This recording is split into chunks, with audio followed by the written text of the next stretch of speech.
इसमें हम बात करेंगे जीवाणुओं से होने वाले रोगों के बारे में। ठीक है, हमने अभी तक आपको विषाणुओं से संबंधित रोगों के बारे में करा दिया, परजीवी प्रोटोजोआ से संबंधित रोगों के बारे में करा दिया, और आपको जो कवक से होने वाले रोग हैं उसके बारे में भी करा दिया। तो अब जो टॉपिक हमारा रह गया है वो है बैक्टीरिया की वजह से, जीवाणुओं से होने वाले रोगों के बारे में। तो सबसे पहले हम बात करेंगे हैजा के बारे में। डिहाइड्रेशन हो जाता है और इसका क्या कारण रहता है? विब्रिया कोलोरी।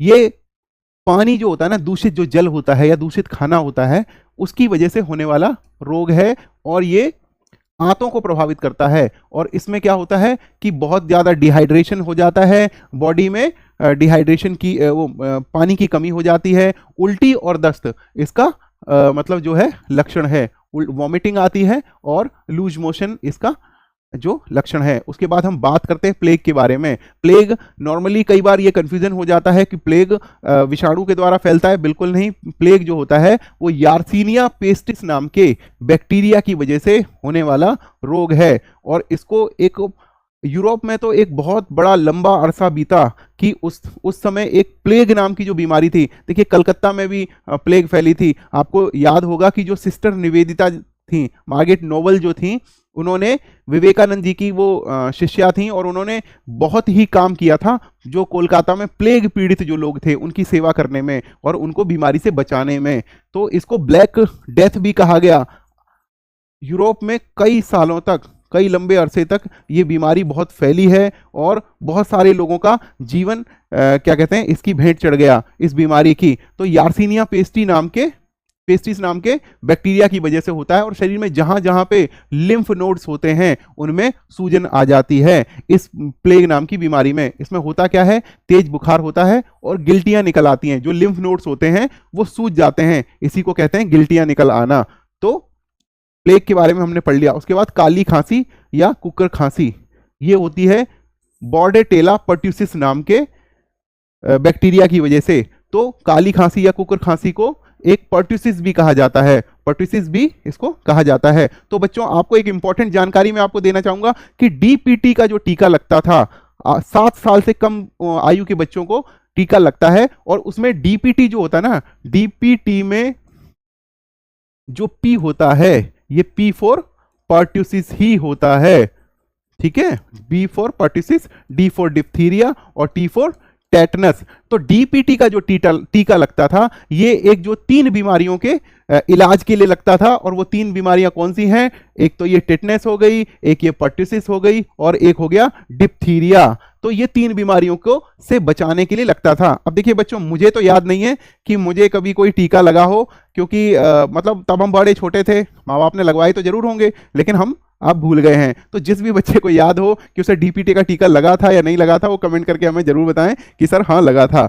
उसके बाद टाइफाइड बीमारी जो होती है, ये से कई बार जो होते हैं कि गांव की भाषा में, तो हमारे गांव की भाषा में इसको बोलते थे कि मोती जीरा निकल आया। मोती जीरा निकल आया तो कोई फोड़ा नहीं होता था, मोती जीरा का मतलब टाइफाइड या मियादी बुखार इसे कहते हैं, गांव में मियादी बुखार या मोती जीरा कहते हैं।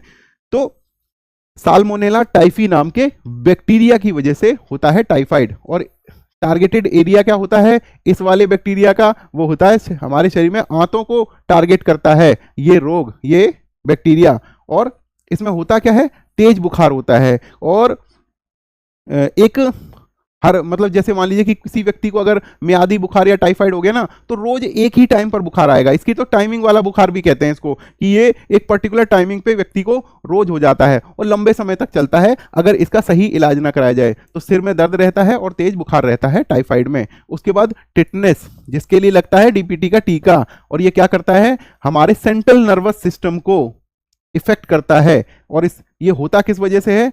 देखिए यहाँ पर दोनों चेंज हो गए आपस में। क्लॉस्ट्रीडियम टिटेनी नाम के जीवाणु की वजह से होता है और केंद्रीय तंत्रिका तंत्र को ये इफेक्ट करता है। इसमें होता क्या है, इसको धनुटंकार या मतलब दांतों लॉक जॉ वाली बीमारी भी कहते हैं। इसमें क्या होता है कि व्यक्ति का मुंह खुलना बंद हो जाता है, उसका जो जबड़ा होता है ना वो बंद हो जाता है। इसमें तेज बुखार रहता है, शरीर में ऐंठन रहती है और उसका जबड़ा बंद हो जाता है, लॉक जॉ हो जाता है इस बीमारी में। अगले स्लाइड में चलते हैं। तो अभी हमारा डीपीटी में क्या रह गया था? डीपीटी में आगे रह गया था हमारा डिप्थीरिया। उससे पहले हम बात करेंगे टीबी के बारे में या ट्यूबरक्लोसिस के बारे में, इसे क्षय रोग भी कहा जाता था और तपेदिक भी कहा जाता है। बच्चों हमारे आप मतलब जितने भी जो पुरानी कहानियां हैं ना, अगर आप उन्हें पढ़ेंगे तो आपको पता चलेगा कि एक लंबे अरसे तक ये टीबी नाम की जो बीमारी है ना, इसने पूरी दुनिया को बड़ा परेशान किया। क्योंकि मैंने एक कहानी पढ़ी थी, उसका कृष्णा सोबती जी की थी, और उसमें जो कहानी में जो पात्र है उस व्यक्ति को बताते थे कि इसको टीवी हो गया, तो टीवी हो गया तो उसके बच्चे और उसकी वाइफ और उसके पूरे जो मतलब कुटुंब के लोग थे उससे दूर चले जाते हैं और उसको एक अलग मतलब वीराने में एक जगह पे छोड़ देते हैं अकेला मरने के लिए। तो ये इतनी खतरनाक बीमारी थी कि कोई भी लोग इसके जो भी पीड़ित व्यक्ति होता है, जो भी रोगी व्यक्ति होता है, उसके पास जाते ही नहीं है, सब उसका मतलब साथ छोड़ जाते थे। ये अब हो गया कि साइंस ने इतनी तरक्की कर ली और डॉट नाम का जो हमारा जो एक चिकित्सा प्रणाली है उसके द्वारा टीबी बहुत सारे लोगों की अब सही भी हो जाती है। नहीं तो बहुत लंबे समय तक जब जो जेलों में जो रहते थे ना, पहले जेलों में जैसे कि मान लीजिए कि एक व्यक्ति इन्फेक्ट हो गया तो दूसरे जो भी साथ में रहने वाले जो जेल में लोग हैं ना, वो बड़े जल्दी इन्फेक्टेड होते थे। इन्फेक्टेड खाना आसपास या मतलब जो पानी वानी जो होता था उनकी वजह से, इस जीवाणु की वजह से बहुत सारी मौतें हुई और उसका कोई इलाज भी नहीं था। तो होता क्या है, जीवाणु का नाम है माइक्रोबैक्टीरियम ट्यूबरक्लोसिस, और इस बीमारी को इसीलिए ट्यूबरक्लोसिस भी कहा जाता है। हमारे फेफड़े जो होते हैं, हमारी जो श्वसन तंत्र प्रणाली जो होती है, उसको सबसे ज़्यादा ये इफेक्ट करता है। तो होता क्या है कि फेफड़ों को इन्फेक्ट करता है तो व्यक्ति को क्या है, हमेशा लंबी प्रोलॉन्ग्ड खांसी रहती है, और खांसी के साथ उसे कफ भी आता है और खून भी आता है कई बार। तो ये बीमारी ट्यूबरक्लोसिस में होता है। हालांकि ट्यूबरक्लोसिस के इरेडिकेशन के लिए बहुत अच्छे प्रयास हमारी सरकारों द्वारा किए गए हैं और अभी भी किए जा रहे हैं। इसी का एक परिणाम है डॉट प्रणाली। चलिए अब बात करते हैं डिप्थीरिया के बारे में। कॉरिनी बैक्टीरियम डिप्थीरी, ये इस जीवाणु का नाम है जो डिप्थीरिया को फैलाता है, और श्वास नलिका जो होती है, हमारा जो रेस्पिरेटरी वाली जो नलिका होती है, उसको ये इफेक्ट करता है। और इसमें इसको दम घोटने वाली बीमारी भी कहते हैं। इसमें व्यक्ति को सांस लेने में बड़ी दिक्कत होती है डिप्थीरिया में। तो अब दोबारा से याद कर लीजिए, डिप्थीरिया, पर्टिसिस और काली और वो टेटनस। डिप्थीरिया, पर्टिसिस और टेटनस, इन तीन के लिए लगता था डीपीटी का टीका, और 7 साल से कम उम्र के बच्चों को लगता था। गोनेरिया, गोनोरिया एक बीमारी है जो निसेरिया गोनोरी नाम के जीवाणु से होती है, और मूत्र नलिका या मूत्र मार्ग में को अफेक्ट करती है ये, और मूत्र मार्ग में सूजन हो जाती है ये गोनोरिया नाम की बीमारी में, और ये होती है जीवाणु से। उसके बाद बात करते हैं निमोनिया के बारे में। तो निमोनिया देखिए, नॉर्मली जो जुकाम बुखार है वो हो जाता है, लेकिन जो निमोनिया होता है ना, जो लोग कहते हैं कि सर्दी में निमोनिया पकड़ लिया, लेकिन एक्चुअल में ये जो बैक्टीरिया होता है स्ट्रेप्टोकोकस न्यूमोनी, ये कारण होता है निमोनिया होने का। और निमोनिया में क्या होता है कि देखिए, जैसे टीबी में फेफड़े इन्फेक्टेड होते हैं ना, ऐसे ही निमोनिया में भी फेफड़ों के ऊपर इन्फेक्शन बहुत ज़्यादा हो जाता है और फेफड़े जो होते हैं ना वो सूज जाते हैं, तेज बुखार रहता है निमोनिया में। तो स्ट्रेप्टोकोकस नाम की जो न्यूमोनी नाम का जो ये जीवाणु होता है, बैक्टीरिया होता है, इसकी वजह से होता है निमोनिया। हालांकि अब तो बच्चों को टाइम बाय टाइम इतने वैक्सीन लग जाते हैं कि ये जो बीमारियां होती हैं वो नहीं होती हैं। हालांकि जिस प्रकार से मनुष्य अपने आप को डेवलप कर रहा है, उसी प्रकार से ये जो वायरस और जो जीवाणु हैं ये भी अपने आप को डेवलप करते हैं, और इसीलिए बोलते हैं ना कि एक नया वेरिएंट आ गया, तो ये भी अपने आप को डेवलप कर रहे हैं, और एक नए से नया वेरिएंट जो है वो आता रहता है और लोगों को रोगी बनाता रहता है। उसके बाद कुष्ठ रोग या लेप्रोसी या कोढ़, माइक्रोबैक्टीरियम लेप्री नाम के जीवाणु की वजह से होता है।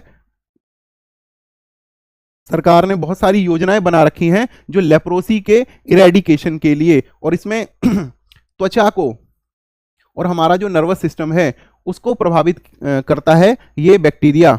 और क्या होता है कि शरीर में खुजली रहती है, घाव हो जाते हैं, और तंत्रिका तंत्र जो होता है वो प्रभावित होता है, वो जिसे कहते हैं कि डैमेज होता है इस कुष्ठ रोग या कोढ़ नाम की बीमारी में। लेप्रोसी इरेडिकेशन के सरकार ने बहुत सारी योजनाएं बनाई हैं जिसकी वजह से काफ़ी हद तक इस बीमारी पर रोक भी लगी है।